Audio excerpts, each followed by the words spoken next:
Hey everybody, this is another episode of Comics and Tortillas. I'm your host at the underscore mem9. I'm here with my co-host, my good buddy Uh, Hector. Hi guys. I always mess up on that. You But anyways, don't know my um, name? no, I know your name, but I was like, do I wait? Do I wait for you to like, oh my good buddy, and then, or do I say my good buddy Hector? Anyways, it's been a long week. It's Thursday, and we're ready to give you guys some comic books we read and some comic news. And I think some of this comic news isn't going to be very happy news. Yeah, there's a Some of couple these, of them that kind of couple sad. of those. Before we start, any shout outs you want to give out to any of your buddies or anything like that? I'll do mine after yours, or vice versa. It doesn't really matter. Well, I mean, right now I only have the just saying hi to everybody that that I talked to at shoot a comic store. It fell out of my head.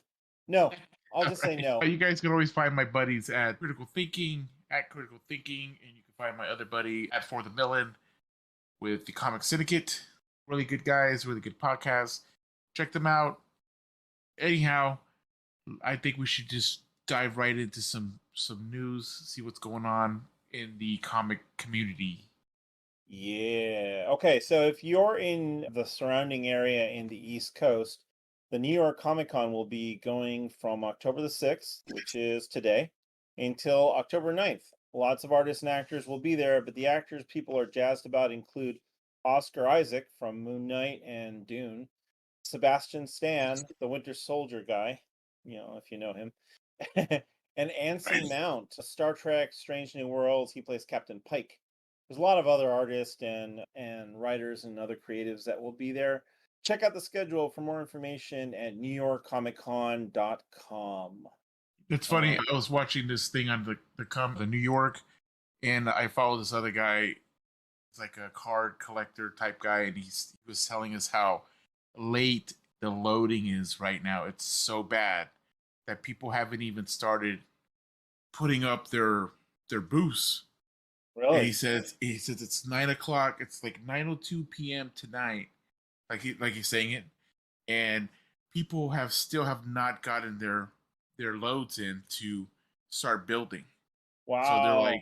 this is crazy. And he showed it on TikTok, like screens of and it's just empty. There's people setting up, and Wow. it starts tomorrow, right? Starts today. Starts Today's the today. 6th. So Yeah. yeah, so people are not they're Yeah. I not mean, ready. that was you said that 9 o'clock his time, right? And he's in New York. Yeah, so it's That was like people two, are that was I don't know, 2 hours ago from us right now. Something like that. saying that people are just not. I don't know. I don't know. There's I guess the backup getting all their stuff, all their boosters is so bad right now. So hopefully everybody gets their boots up and I know a lot of artists and a lot of people that sell stuff. That's their money maker right there. Are Yeah. these cons? So I hope everything's fine. I know my favorite writer's over there, Mr. Brandon Sanderson. He's over there. I saw a couple pictures of him. His Oh, his I didn't booth see him on the guest list, or else I would have mentioned it. I saw him on. He posted something on Facebook. Him Oh, there, so right his booth's up. So, on. but anyhow, that's cool. I've always wanted to go to the New York one, but I don't like to uh, fly. I don't like to drive, so I didn't know maybe you didn't like to fly. I've only Um, been to a plane once my whole life. when is the Los Angeles one? The LA Comic Con is beginning of November, I believe. Beginning of November. Right on. And yeah, that'd be pretty cool if we can get in.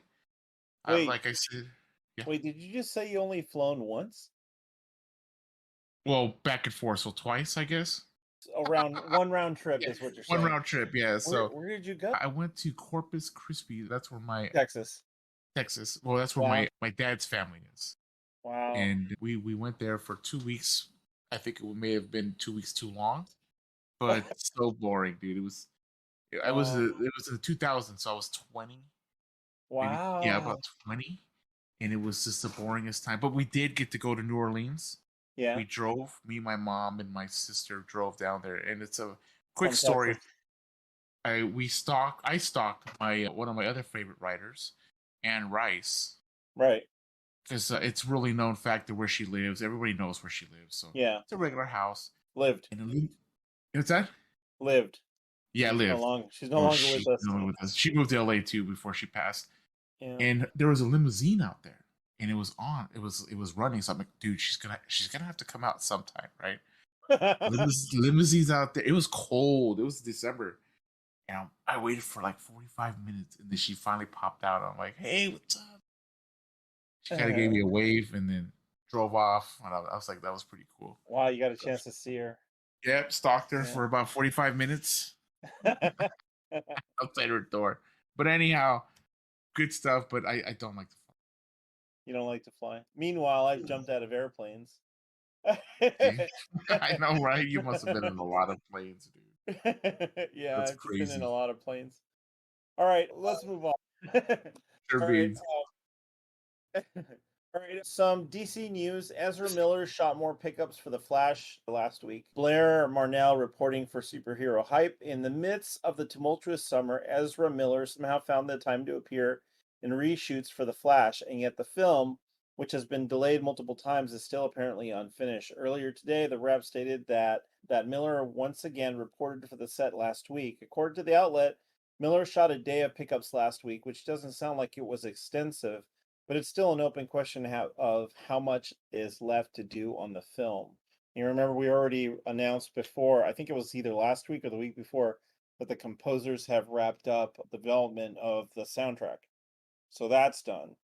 So they're still kind of putting together the pieces, but apparently why they had him come back in for more pickups is a question. Maybe it's a I know that Batfleck was originally supposed to be in this movie, and so was Michael Keaton's Batman. So maybe they redid some shots because of changes or something. I don't know. Maybe. I'm pretty sure you guys could probably bet this movie's gonna come out. So Yeah, it's I gonna think it's coming out. it's gonna come out, and they're gonna make money. And like we said, I think last week, maybe they're just gonna prolong it so everyone forgets, and then just put it out. Get See some what distance happens. between the criminal element stuff. Oh yeah, I Yeah. think that's a great idea. Yeah, it's probably a good idea. I don't know if you heard or not. I didn't know about this until today, actually. Todd McFarlane's plan for a Spawn reboot have hit just about every hurdle imaginable since the project was announced more than 5 years ago. Which I thought that it was announced, but I thought it died on the vine. I didn't think it was Yeah. coming back or anything like that. Well, earlier this week, McFarlane began teasing that a major update concerning the film would be shared in the coming days. Now the news has finally been revealed. The Hollywood Reporter confirms that McFarlane is adding some fresh talent to the reboot screenwriting team, with Scott Silver, Malcolm Spellman, and Matt Mixon taking a new pass at the script. These guys are now, I don't remember which one did what, but I know that they wrote on The Joker and Captain America 4 and the Winter Soldier and the Falcon and the Winter Soldier TV show that was on Marvel. I mean, that was on Disney Plus. So there's some good names in there. I mean, there's some good, titles that they're responsible for. I didn't 100% love the writing for Falcon and Winter Soldier, but I still enjoyed it. And I think the layout was pretty good for the writing for that. So I don't know. I We'll see how. feel yeah, I feel that Todd has been always I've been wanting to put out a movie forever. Like every time you talk to him, he's always, "Oh yeah, the movie's coming out again." The Yeah. first movie was, I think I was young, so I was entertaining, but I don't think it held up. It would hold up now. I think the HBO cartoon movie was better than the actual movie in the theaters. But you did name out some really good directors. Those are So all writers. It's the writers, I mean, I'm screenwriting sorry, writers team. Yeah. that's pretty Um, good. I saw the original Spawn in the theater, Yeah, and the guy who's his mentor that was helping him throughout that movie he was originally in another movie before that a long time ago called Excalibur, which is based on King Arthur's story, and he played Merlin in that movie. And he was amazing in that movie. So to see him in Spawn, and I was really disappointed with the way Spawn came out, yeah. and his role in that movie was just kind of, I don't know, it was off for He me. played the old man, right? I think it's Cog, Yeah, COG. yeah, he was Yeah, Cog. Yeah, and and I really liked him a lot until I saw that, and I was just like, ugh. I This think is I kind was of like this is a bad way to end your career, dude. I think I was like 12 or 13, so I didn't really care. I was like, oh, this is gonna be good, Spawn. And back then you're like, I was young, so I didn't really care. It was like Yeah, I was reading Spawn when it first came out, and I was like, sweet. And then I really didn't know what was good or bad right back then. yeah, I understand that. I see it Um, now, it'd be trash. well, one big problem with Spawn is that it's more art than it is writing, and there's got to be a good True. balance for me. I mean, I love the art. I always mention the artists over the writers, but I've come to understand that no good art is going to hold a comic by itself. You need that balance. Well, I mean, this is like '90s, right? So '90s was all art and no writing, and now Yeah. it's kind of switched to year 2000. Good writing, not so good art. And now I think we're getting kind of a balance. But back then it was, I remember Jim Lee, you got all the image guys. It was all art. It was, they didn't, women too were drawn differently. Everything was all based on art. Yeah, well, You know, most of the art was great yeah, most of it. from Well, Image. Yeah. don't say what's his name or Well, we're not Liefeld. going to say that. It's all right. All right, moving on. From what I hear, he's not such a bad guy. Oh wow. I don't know. Okay, so we have unfortunately an obituary to read out. King Jung-gi, he died at the age of 47, so it's pretty young. Comic book world Moore's Oh, famed cartoonist.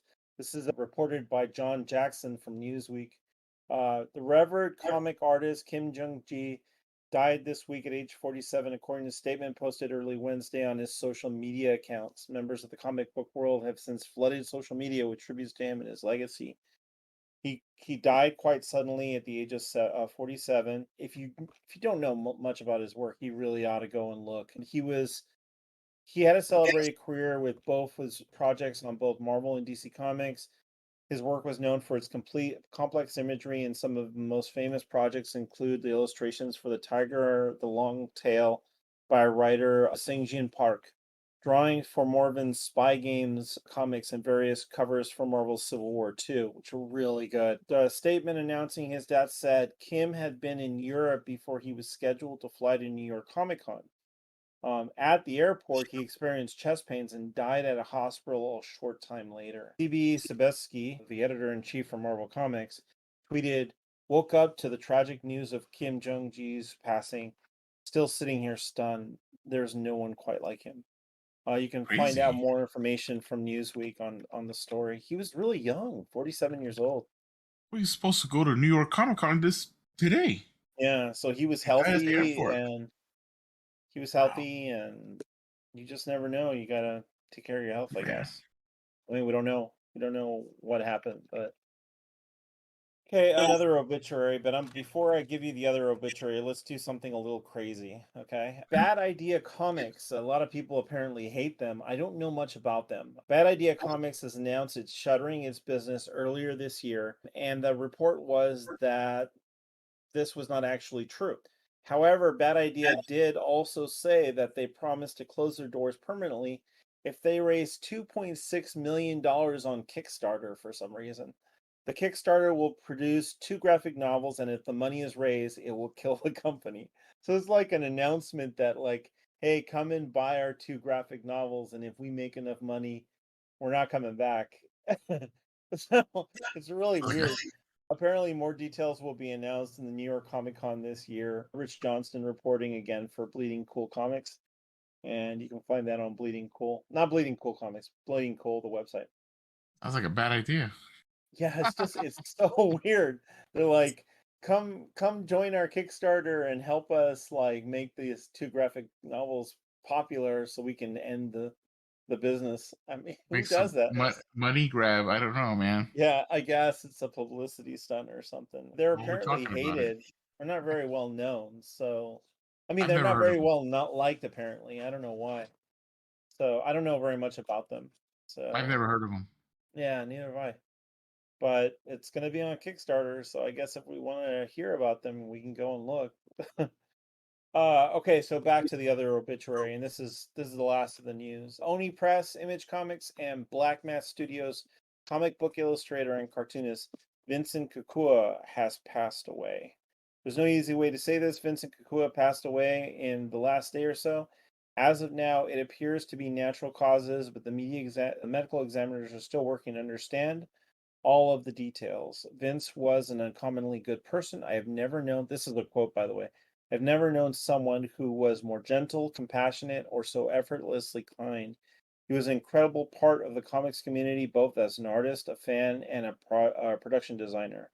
Everything about him was temperate, humane, and sweet. He laughed easily, shared excitement readily, listened with his whole heart, and was absolutely hilarious. We are all better for knowing him or being part of his grace, his quiet friendship. Is yeah. So Rich Johnston reported for Bleeding Cool again, and you can find more information on the website. I got Thanks one. to that report. I got one, maybe to cheer up a little bit news. Have you seen the new Super Mario the movie trailer yet? No, I haven't, but I heard that it's Oh, supposed to be pretty good. it's pretty good. I won't talk about. We'll talk about it next on the next show. Then it Okay. is pretty good. I'll just say that, and we'll talk about it next episode. But check it out when you have a chance. I think you'll enjoy it. Right on. But anyhow, we're done with the news, and I think we have some comic books. I read a couple comic books. I know you did too. Yeah, Um, I did 2 reviews, but I read a ton of comics yesterday. Me too. Oh, the last Uh, week. I think I'll start with the bad. I got a bad one. I I didn't got 2 like. good ones. You got two good ones. Okay. Yeah. Tim Drake, Robin #1. Oh, Um, really? it was Oh. it was horrible. Oh. It was really bad. 'Cause I know. Meg Ham Fitzmartin is a writer. I've never read anything from her. The artist Riley Rosamo, terrible. You would destroy the art in this comic book. Oh. You would you would be very, because you we know how you love your art and you do a great job. You dissect everything. This comic book. Oh my god. Anyways, I'll get into the story. Well, that sucks to Okay, so hear. this wasn't a very good comic. Yeah, I mean it happens, right? This Yeah. wasn't a very good comic. The art was bad. The story was boring. We got Tim Drake all on his own now. And instead of living in a mansion or an apartment, he lives in a community, like a marina with rundown boats. That's his community, which is fine. Which is okay. The first half of the story, Tim is thinking about his boyfriend or all the boyfriends, or is he my boyfriend yet? Or should I ask him to be my boyfriend? Or should I be? This isn't why it's bad. I'm not saying that. It's just the first part. The first half is about him daydreaming and like not sure if he should go out with him. He goes out and then they finally he asks him to go on a date. They go on a date into this small community with these two women come up to him and we're having this flyer. We're trying to raise money for the marina, and I'm like, okay, where's this going? Right? This seems kind of like, where's the action? What's happening here? So they introduce everyone that lives in the marina. So it's a small community. This is this person. This is this person. This is this person. These are this. Okay. Then they finally started getting into some of the meat of it of the comic book. There's a murder, and it was the two women that had gave out the flyers. They were found killed, and then we start getting kind of Tim going into his detective mode, trying to figure this out, which was good. And Really quickly, Tim Drake was a yeah, Robin, right? He did take the mantle of Robin at one point. I'm trying to remember. yes, he's Okay. the third Okay. one. All right. This half of the comic, yeah. For people who don't know, he's the third one, and he eventually goes on to the Teen Titans and all that good stuff. Mm-hmm. But he kind of broke away, did his own thing, trying to find himself. And this comic, finally, something happens. The ladies they were murdered. Robbie starts to fight some kind of like, just like he looks at it and it's kind of like something had torn these women apart with like light, using light, and finds like this light disc flying around. It turns into like this giant gorilla, and it's just weird. It's like what's going on here? The story was it's just bad. It's just he finds out how to defeat it, and that was it. It was just it's like I don't know. It felt like the last part of the comic was just thrown in to actually have a full comic book. You know what I mean? It Mm. felt like the murder. It felt like the bad guy in this was second thought, and it was Oh, more. I felt it was more thought on Tim in love and wanting in it just I don't know. I didn't. That's why I didn't like it. It's just like I kind of want to see Tim as a Robin and being a Robin and doing all the good stuff instead of thinking about being so vulnerable. I guess I don't know. uh-huh. Anyhow, I didn't like it. I gave it maybe 2 tortillas. The Wow. art though, the art was the way that he drew them. Like he drew Robin. The face was crooked. Like Oh, huh. I don't. It was weird. I'll have to show you a picture later, Yeah. and it was terrible. Yeah, I'm curious The what it art looks like. was. What's that? Now, I'm curious. I'm curious to see what it looks like. Now, when you say that, yeah, okay, so the thing I'm starting to ask, I'm wondering about is that like Spider-Man. One of the things that's great about Spider-Man is that he has his own life. He's Peter Parker. Peter Parker has problems and school things and work, and he's juggling the idea. At one point it's Gwen Stacy, another point it's Mary Jane. I mean, yeah, Mary Jane, and it's just like one thing or another, and worrying about Aunt May and worrying about Uncle Ben before he passes away. So there's a lot of Peter's life going on in the Spider-Man comic. That's what makes Spider-Man so cool, was that it wasn't just him out, being a superhero. Now, when you're detailing your review, you're saying that like there's more Tim in the story, and that's not a good thing. What? I felt that it wasn't. I felt how do I say it? It just felt. I guess I wanted an action comic. I kind of wanted. Yeah. I wanted a Robin like a Teen Titans Robin. I wanted a Batman Robin. I wanted a Tim Drake. They say that Tim Drake is one of the smartest Robins there is. He's a good detective. He's actually the one that found out who Batman Oh, was Bruce Wayne. Like he figured it out because he's a okay. detective. And it was just I felt that I guess I guess I'm not giving it too much. I mean, with Spider Man, he had his jokes. It felt like Spider Man because he always had his stupid jokes. He always had this, and you felt that this is a Spider Man. This didn't really feel like a Tim Drake to me. That's what I'm Oh, saying. okay. Now, did they ever? Now, I don't know much about Tim, so did they ever address his sexuality before, or is this the first time for?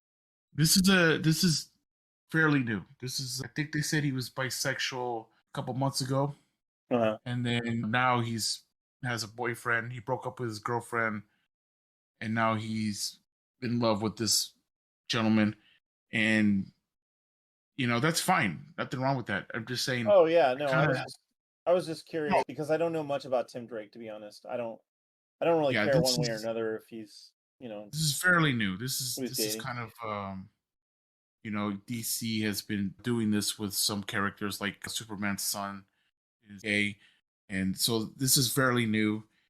And I just kind of wanted to maybe Batman and Tim Drake comic, and Hmm. it wasn't, but the art really threw me off though, Yeah. like big So time. of everything regarding this comic, it's the art that's the worst part of it. It sounds Yeah, I'm like. trying to find some pictures from it if I could, so I can post it up so you can look at it. Yeah, you can send it to me later. Oh, okay, cool, cool. Right on. All right. So yeah, 2 tortillas. That's kind Well, of being generous. that's too bad. Yes. Okay, mine is also a DC comic. I did one DC Comics and one Marvel Comics. The first one is Batman: The Audio Adventures #1. Writer is Dennis McNichols. The pencils is Anthony Marquez.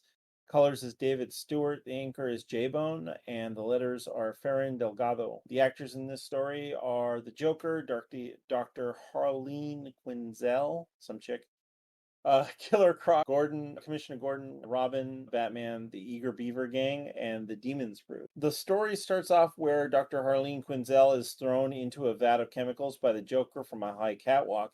when we see how the chemicals affect her and her emotions are changed from fear and anger towards love for the Joker.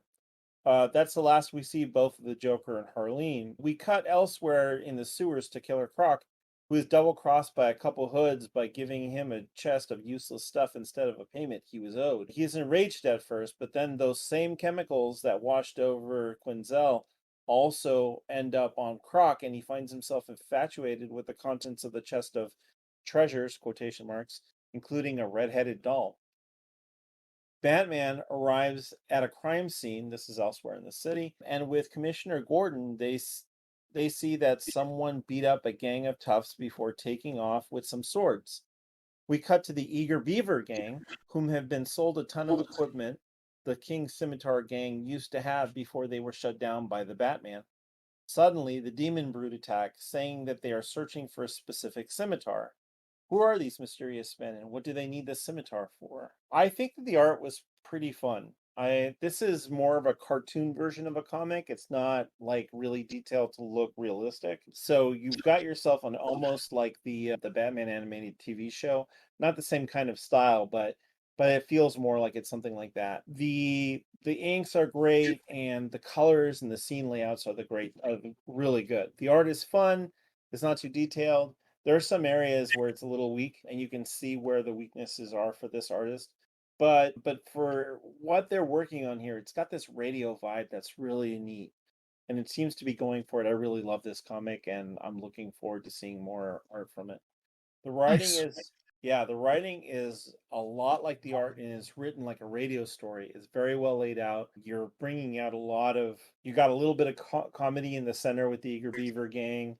There's a little intro that we're used to with Batman and Gordon, and then there's a sandwich on the back end of it, which I won't go into because you should read the end of the comic yourself. And also the Harley thing is kind of like an intro to let you know that this is coming and you're going to see more of this in the future, which I thought was really neat. My only concern is that there's a ton of dialogue that could turn people off, and it's what you would expect from a radio show, because in radio shows, if you remember hearing, if you've ever heard of a radio show on the radio shows back in the 30s and 40s, maybe even earlier than that, I think it's in the 20s even, those radio shows didn't have art, so you had to hear, you were listening to what the scenes were and everything. And so they're kind of mixing a radio show in the middle with art and merging it together, and it looks good, but there's so much dialogue because of that. And that could turn some people off because you're reading a panel that's got a lot of writing in it or a lot of lettering in it. So, and that could be something that could turn people off. I personally enjoyed seeing it. I hope to see more of this comic. I give it a 4.2 out of 5 tortillas. And that's Batman the Audio Adventures #1 by DC Comics. Very cool. Oh, that's good. I actually bought the actual comic of it Yeah, at you the read the comic wrong book store. Batman. Yeah. I picked up. This is a kind of an older book. I picked up the hardback of DC versus Vampires #1 by Tyrion the Fourth, and Wow. this was. I think I'm almost through this. It's 1 through 6, so Uh, it's a 12 issue arc, all and I right. think they're on issue 9 right now. Mm. And this is pretty good. This is very good. I liked it a lot. The first couple issues. I'm only gonna do #1 for you guys just to give you guys a little taste of it if you haven't read it already. We start off with vampires being hunt. We start off with a vampire being hunted by not humans but by his own kind. A vampire named Andrew Bennett, I believe. I think he's Huh. an old DC character. I've never heard of him, but he's a vampire. They know him as a vampire in the comics of DC. So He does sound familiar. he's hit by a car in front of the Justice League headquarters, and Green Lantern is there to help him. Andrew tells the story of how Mary Queen of Blood has been killed and a new ruler of the vampires has come to power. So Mary Queen of Blood was the queen of the vampires, and she had kept the vampires on a leash. Most say like What was the really character's name? Andrew what? Andrew Bennett, I believe his name was. I know his first name was Andrew. And so Mary had kept the vampires hidden and under Oh. control. And I'll give you a chance when you want me Yeah, no, to. no, go ahead. and we're just gonna be cool. We're not gonna try to do anything crazy. We don't want humans to kill us. We don't want to kill. We don't want to start a war here. But this new guy that's taken power, he wants a war. He wants to genocide humans.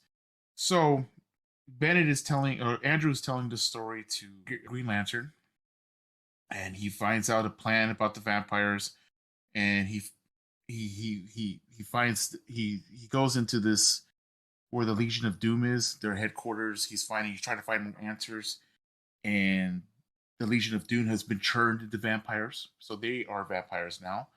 So we got problems there. He's sneaking around. He ends up finding Lex Luthor there. Lex is all messed up. I don't know. They really don't go into the story how he got there, but he's jacked up pretty bad, and he's telling Andrew, "Dude, you need to go to the Justice League. You need to tell him what's happening. This is gonna go down. You need to take this." And he takes a vial of Lex Luthor's own blood, and he goes, "Give this to them. This, in my blood is the secret." So Andrew starts taking off. The Legion of Doom tries chasing him. He escapes. So he escapes the Legion of Doom and all that. Andrew finishes his story telling Green Lantern as he's, all bandaged up because it's still kind of like sun. And Green Lantern comes during the day to save him. And there's a lot of like, oh my gosh, like a lot of twists and turns here. But I'm going to spoil a little bit of it, of the first issue, because it's been out for a while. So Green Lantern turns on Andrew, and he's actually already been turned into a vampire. So the Green Lantern's already been turned. Oh no! And he's like, "Well, how did you, you were in the sun with me?" And he goes, "Well, his green stuff had saved him." So he goes, he asked me if you've told anybody about this. You've said anything yet? And he goes, "No." So Green Lantern ends up killing him, dusting him, making him to ashes. Using he can actually, I guess, his ring can reflect light and just burn them up right there. Yeah, there was there was another witness, another character, one of the twins. I don't know their full name, but he's like a B, like a C level superhero. Uh-huh. That person was in the room with him. He had Green Lantern ended up killing him, and he thinks everything's fine. He talks to his master, "Hey, everything's good," but Andrew was gone for like a whole week before he went to the Justice League. So he had made another pit stop before he went there. And what do you think? Which character you think of a superhero that will give us the most problem? Like if you were on the run and you needed someone smart and needs to get things done, who would you go to? Yeah, well, if it's DC Comics, the first guy you're going to talk to is Batman because he knows how to take out every single Justice League member. Yeah.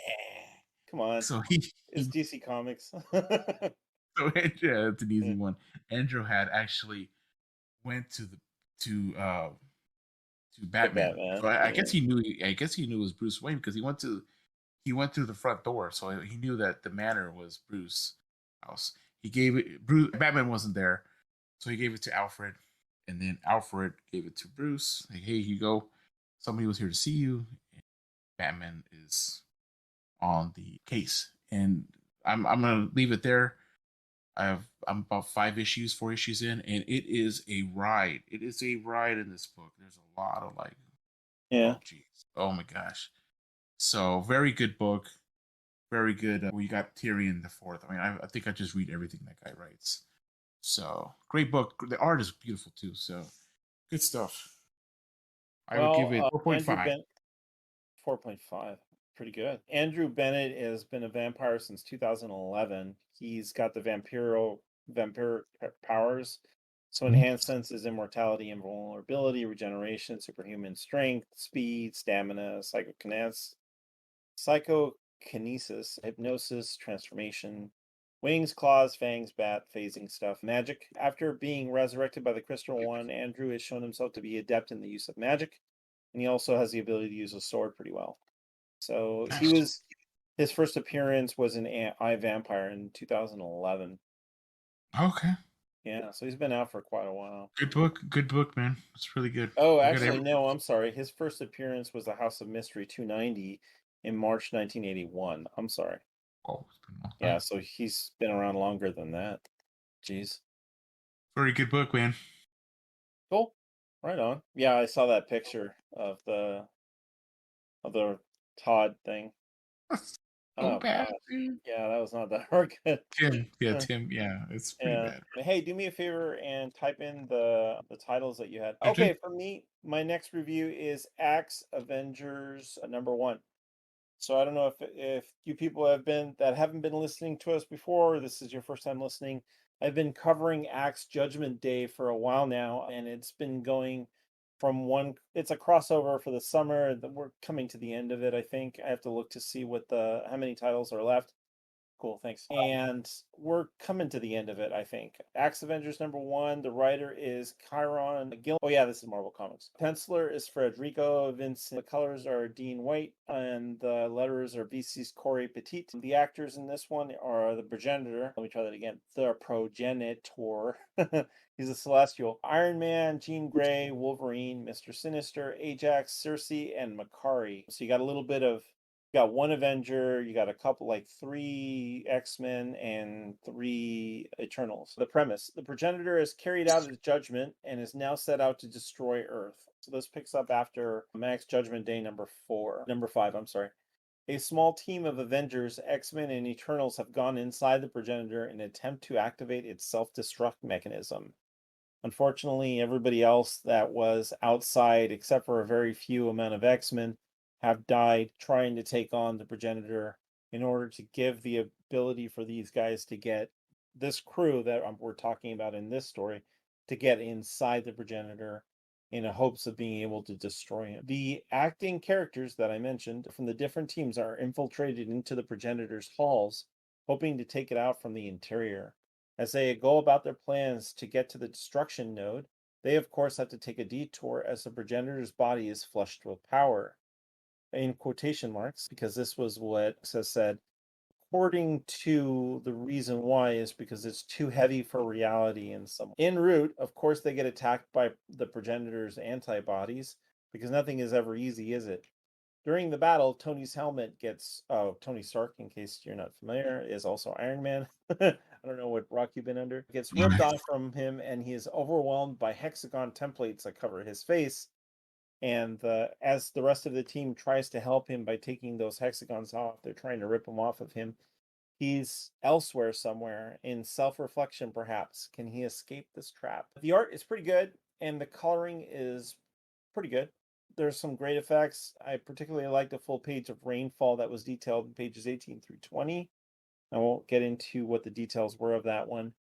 There are some simple art cuts, but for the most part, the detail level is still great overall. I think between the 3 people that were involved in this, the 2 people that were involved in this, between the letters and the colors and the inking, the colors seem to pull the art up. The art is still good. It's just I don't know, the style is not as good as the coloring and the inking. The writing and the layout is well placed. I would say that the writing in this comic passes the artwork for me. The dialogue in the latter part of the book is better than the pitch. It starts off pretty simply, and then picks up well as it gets to the 7th inning stretch. Good stuff. I'm very glad that Mr. Sinister is in this series to break up the seriousness with a little bit of comedy. I would give this a 3.8 out of 5. It's good for the title. I know that I'm giving it a what sounds like an odd rating, but I actually really like the title. It was pretty good.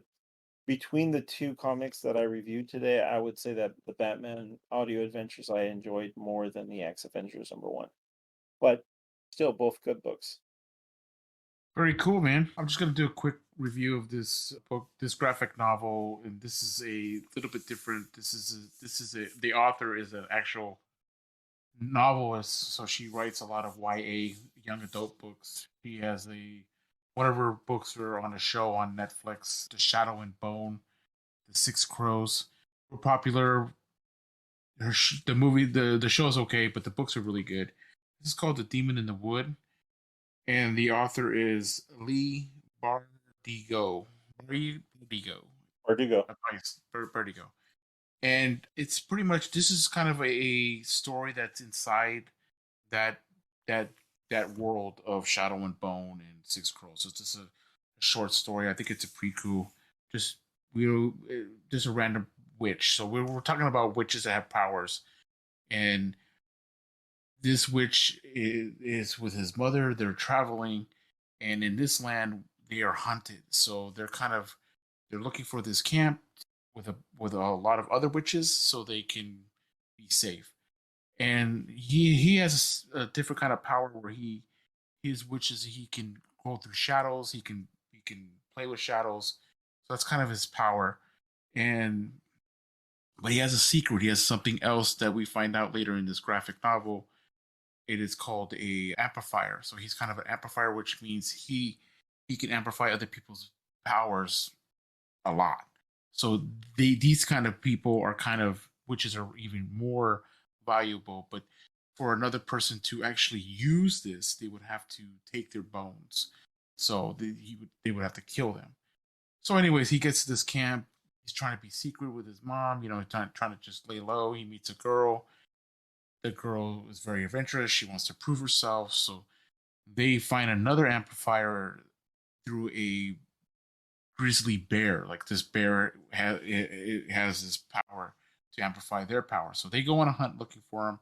Unfortunately, they go into a town, and the bear was already been killed by regular humans. Not knowing that this bear was amplified, they killed the bear for food. So Mhm. the girl in this one is pretty upset about it. There's an accident on the way back. She finds out that he is an amplifier because he had to use his power to save the little sister of the girl. She's like, "I'll keep your secret." So she says, "Hey, you know what? I'm gonna go swimming tonight. Why don't you come hang out with me?" Kind of like hesitant, and then he does. So it's a it's a trap, which I wasn't really seeing. I really didn't see this happening. He was swimming, and then she had frozen the lake, so he's stuck, Mhm. and he starts to, you know, she wants to take his amplifier, and I'm not gonna spoil the whole graphic novel. I'm gonna leave it there, see what happens. But it was okay. The art was just kind of plain. It wasn't bad, but it wasn't great. It was way better than Tim Drake, but that's not saying much. But it's kind of like, I kind of feel like these authors that go into graphic novels, they don't get like the comic artists. What do you mean? They don't. It doesn't feel like a DC. It doesn't even feel like an Image book. The art feels like it's a novel book. I don't know how to explain it. It's just a different kind of set, and this one is more of, the face, and then the next panel will be like her face, and then another panel will be. It just didn't seem. If you're expecting like a DC comic book artist, you're not going to find it in this one. But it's not bad. It's not great though. But it's okay. The story itself is more, you relying more on the story, which is good, than Yeah. the art of this book. And I would give it I'd probably give it a probably 4. The story was really good, and I hope it does well, because I really want these writers that don't write comics but Mhm. write books go into more graphic novels type stuff. Right on. So it was good. It's called Demon in the Wood. Very good. Right on. Demon in the Wood. I'll put that. Yeah, I'll put that in there too. I did want to talk about either Thor that came out this week or Briar, but really quickly, I'll just say really quickly that Briar Chapter 1, Nothing Sharp in Sight by Boom Studios was written by Christopher Cantwell, illustrated by German Garcia, colored by Matthias Lopez, and lettered by And World Design. It's I want to say it's a twisted version of Cinderella, and the writing and the lettering, the whole storyline, I really liked. The coloring, I thought was really ultra simple, and I think that they're trying to give it a fantasy world kind of fairy tale kind of look to it. The art has some really great stylizations, but it's very simple artwork, so it takes a specific kind of eye in order to catch it as its intention. I think that the art is pretty good for it, but some people might be turned off by the art because they might think of it as too simple, too sketchy, and the coloring itself doesn't do favors for it, really. Needed to have a little more it looks like water base. So a lot of people don't like water-based coloring, which can be a problem for those people. So sometimes that's a turnoff for a comic. The fact this is an indie, it's one of the lower studios, which actually that's not a very nice way of saying that. Boom Studios is not one of the big two. So, but I do believe that Boom Studios is coming up. I like the way Mhm. that their stuff is coming out, and I really like the titles that they tackle. A lot of the great stories that they come up with, and a lot of the ideas that they come up with are really cool. It's just that they need, maybe because of the fact that they're a small company, or that their titles themselves are not something that I'm familiar with, that their work is going to be simpler than what I expect, I guess. This book itself is 37 pages, which is pretty large for what I normally see. So I don't know. I don't know where I'm trying to get to that. But anyway, Briar number one, chapter one, pretty good book. I liked it. I would say probably a four, maybe a little less. Because of the art, it could be stylized. Some people might not like it as much. The writing, I think, was really well done, and the turn of the original story and changing it the way that they did is really well done. I really enjoyed that. So yeah, so Pretty that's cool. The Briar number one by Boom Studios. Very And cool. Very good. Good stuff. Good stuff. I think we're running out of time. yeah. I want to thank everybody for taking the time to take a listen to us. And we can. My I know Hector has a great ending. He does all the Discord for me and all that great stuff. So I'll give it. I'll let it. I'll let Hector give out the Discord and all that great stuff in our notes. You'll see later today. But it was great. I was tired today, but I always say that, and then when I start recording, I feel better. So it's good stuff. So I hope you had a good time. We'll catch you guys next week. You could find me at the underscore mem9. Find my buddy And Hector. you can catch me on Twitter at Sabathius. And come join our Discord, get involved, come in and get involved in our book group that we're trying to get off the ground. The guys have been doing their reading. They just haven't had the chance to actually sit down for it. So you guys are done with that Cool book, right? beans. You Yeah, we guys are already done with the book. finished it. We just got to Yeah. figure a day, and weekends are like gold right now because of other stuff. So Yeah, and we'll I'm figure about it to lose out. all my weekends. Oh yeah, you start. Yeah, yeah, yeah. Yeah, all of October we're going to be at the Oktoberfest at in Orange, California here in near the Honda Center. They're going to be doing Oktoberfest, so that should be interesting. That should be I fun. thought you said they weren't gonna do it at that. They would go somewhere else and do it, like a different venue, like a different. Yeah, what happened was that the city of Anaheim had delayed the sale of the Hmm. transfer. Now, if anybody's familiar with our area, the Anaheim Ducks are owned by this family who have the Honda Center and a couple other little businesses around it. They were working on making this long stretch near the center, so then that way they would have a whole bunch of like shops and stuff. They had bought the land from the Phoenix Club that's behind that area, so then that way they can establish their quick walk that goes towards the Honda Center and put in like shops and stuff like that, it sounds like. Well, Crazy. that got delayed because of some stipulation in the writing of the way that the sale went. So the Phoenix Club still has the land for now, and they decided to do their Phoenix Club Oktoberfest this year as well, and invited us to come back for the Oktoberfest. So my Ooh. wife is opening, bringing her business there. So yeah, He looks so excited. fun, fun, fun. Fun, fun, fun. Alrighty. No, All right, guys. I love Oktoberfest. I will say I'm gonna have to that. go down there and get some beverages and stuff. But Yeah, anyhow, it's good stuff. yeah, I bet. It's fun. All right, guys. It was good talking to you guys. Thanks for listening. We'll Good catch you night. guys next week. Bye bye.